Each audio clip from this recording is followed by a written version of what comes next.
My name is Jack. I guess you already know that. I'm a normal guy. I graduated college with a degree in marketing and went to work in sales. I love being a salesman and I make a good living. A year ago, I was promoted to general sales manager at the car dealership. I married Susie, the love of my life, soon after I graduated, and we have a 2-year-old son. When the boy was 6 months old, Susie went back to work. She had decided that motherhood was not her thing and had her tubes tied. That was okay with me. It's her body, she has the right to make that decision. She works for Jenkins Manufacturing as a secretary. 3 months ago, she was promoted to personal assistant for Paul Jenkins, a vice president and son of the owner. Now this, I called my office, and after hearing my story, my boss told me to take all the time I needed. I found out my wife of 5 years was cheating on me. How did I find out? She confessed it to me. It was after supper one night. The baby had been put to bed when she told me to sit down at the kitchen table and that we needed to talk. I want you to know that this is all your fault. If you had not insisted that I go with you to that convention in Miami last month, it would have never started, but it did. Now you are just going to have to put up with it. What the hell are you talking about? I asked. I'm having an affair with Paul. Paul, who used to be referred to as Jenkins, but now it is Paul, her boss. I try to stay calm. How is it my fault? I asked. Like I said, you insisted that I go with you. I had to ask Paul for the time off. He agreed, but only if I took a long lunch with him. That means a visit to a local motel and me letting him have intimacy with me. I never told you about him and all the gossip around the company because I did not want you to get mad and make me quit. I like working there, and jobs are scarce nowadays. He had taken long lunches with other girls, and they all commented on his manhood. He is huge. Long story short, I went. And he is an amazing lover. His size made me climax intensely. I couldn't stop thinking about it. Even when I was with you in Miami, he touches me in places you never will.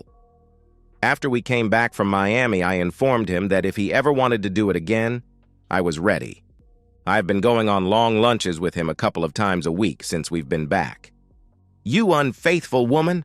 I will not put up with you cheating. You better get an attorney because I am going to file, I answered. Calm down and just listen for a few minutes. First, this thing with Paul will end. He goes with a girl for 5 or 6 months, then he finds another one. I'll be transferred to another department and get a raise to boot. This is not interfering with us. I still make love to you anytime you want. It's just a work thing. I think it is more of a big size thing. Work has nothing to do with it. Secondly, you are not going to divorce me. This is a no-fault state. I'd get the house, you'll pay the mortgage, I'll get alimony since you make a lot more than me, and you'll pay child support for the next 20 years. You will also pay the boys' tuition at a private school. You will live in a shabby apartment and eat TV diners because you can't afford to go out. Paul will drop me, and I'll find another big size for intimacy. I may even let the new one move in with me to help with the boy. Oh, you'll see your son. Every weekend while I go out clubbing, then for a week in the summer while I vacation in Vegas or cruise the Caribbean with one of my lovers. So forget divorce and just roll with it. I did forget about divorcing the unfaithful woman, but I did not roll with it. It was the next week when she walked out of the bathroom naked as the day she was born that I saw them, the hickeys. There, a 2 on each breast. She stood in front of me as I sat on the bed. Paul wanted to mark me as his, so I let him. I told him that you knew about us and you are fine with it. I want you to know that we are thinking about inviting you to one of our long lunches. I think it would be fun watching your face as he pounds me. I am not fine with you cheating, and watching is not going to happen, I replied. Don't be so sure. Remember, no fault. I can divorce you and this will still end up the same. Don't worry. You are not getting sloppy seconds. Seconds, yes, but sloppy, no. I douched, then sat in a hot bath. I should be all cleaned out. I did make love to her that night. The next morning at breakfast, she told me that next week Paul and she would be attending a conference in San Diego and that I should make arrangements for the boy. They would leave on Wednesday morning and be back Sunday night. They would be staying at the Marriott. San Diego is on the border with Mexico. That gave me an idea. 6 years ago, I had worked late one night. As I drove home, I witnessed a car run a red light and crash into the car in front of me. That car flipped over twice before coming to a stop on its top. I jumped out of my car and ran towards the car on its top. The girl in the passenger seat was obliviously dead. Her brains were on the pavement. The young guy who had been driving was pinned in the car. His seatbelt was still on and it was jammed shut. I used my pocket knife to cut it off him and was dragging him out when the car exploded. I was not burned but knocked to the ground. We both lay in the street until the police and the ambulance arrived. Bystanders had called 911 and told the police what they had seen. I was checked out and released that night. The next evening, I visited that guy in the hospital. He had a broken arm and 2 broken legs, but otherwise, he was fine. In the room with him was his mother, a very pretty Mexican lady. She explained, "My son was visiting his girlfriend who was a student at the university here in town. They were returning from a movie when the accident happened. He is so lucky you were there to pull him out. If not, he would have been burned alive." She wiped a tear from her eye. We talked for a while, then her son, Ricardo, went to sleep. She invited me to supper at the cafe in the hospital. There were hardly any people there, so we had a private conversation. She told me she had flown up when she got word of the accident. She asked to hear my version of the events. I told her I had seen the car run the red light and stopped to see if I could help. As I ran past the first car, I saw the driver lying on the hood. He was almost decapitated, so I knew he was dead. When I arrived at her son's car, I saw the girl who was in the passenger seat. Her head was crushed and her brains out. I checked and found her son pinned in his seat.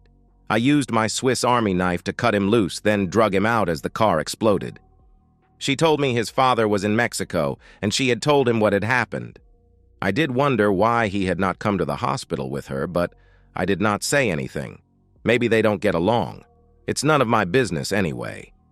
As I was leaving, she handed me a card and said, "Jack, if you ever need anything, and I mean anything at all, call this number and leave a message saying who you are and how I can get in touch with you. I will call you back.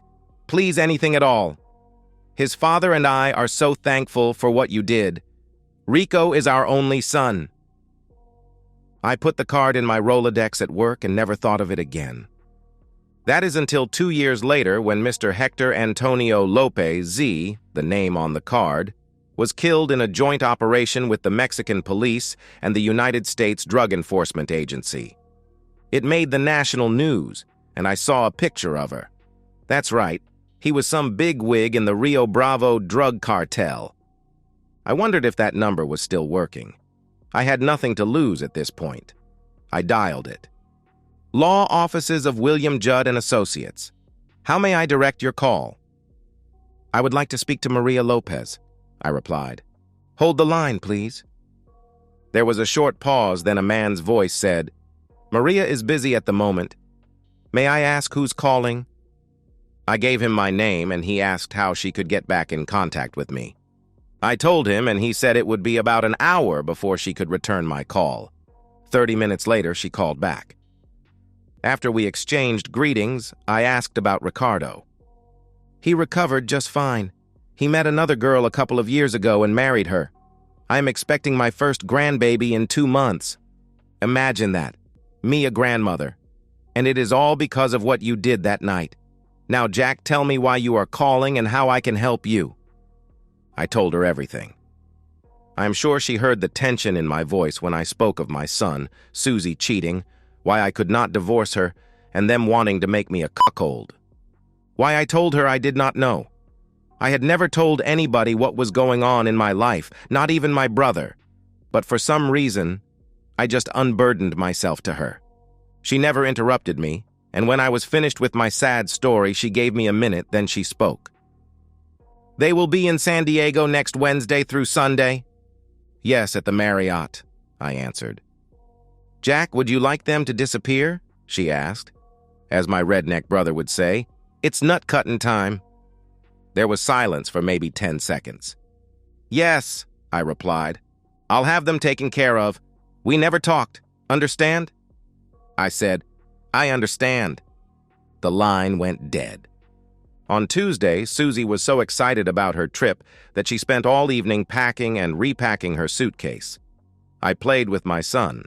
She finally came to bed and offered, so I accepted. One for old time's sake, I figured. I kissed her goodbye on the cheek the next morning as she literally ran to the Uber that was taking her to the airport. I never saw her again. Sunday came and went. Susie was not home. I did get a little nervous, but I think I handled it well. Monday morning, I called her work and asked to speak to her. I was transferred to Mr. Jenkins, the owner, Paul's daddy. Your son and my wife went to San Diego for a conference, and they were supposed to be back last night. Where the hell are they? I asked. I have been trying to contact Paul since he did not get home last night. He is not answering his cell. Maybe they decided to stay another day or two. I would not worry about your wife. I am sure she is with him and he will take good care of her. I could almost hear the smirk in his voice. I am sure he will, I replied. I hung up the phone and decided to wait a week or so before I looked for a nanny. 3 weeks later, 2 detectives came to my office. After introductions, they started what felt like an interrogation. Why haven't you filed a missing person report on your wife? She's not missing, that's why. She went to a conference with her boss, Paul Jenkins. I found out that they stayed in the same hotel room at the Marriott in San Diego. I called his father and he told me not to worry, Paul was with her and would take good care of her. So I figured she left me for a rich man. I've been waiting for some process server to show up and hand me divorce papers. I'm stuck with all the bills and caring for our son. Her salary paid the mortgage and the daycare. I'll probably have to sell the house and get an apartment. Did your wife have an insurance policy? Not that I know of. Why?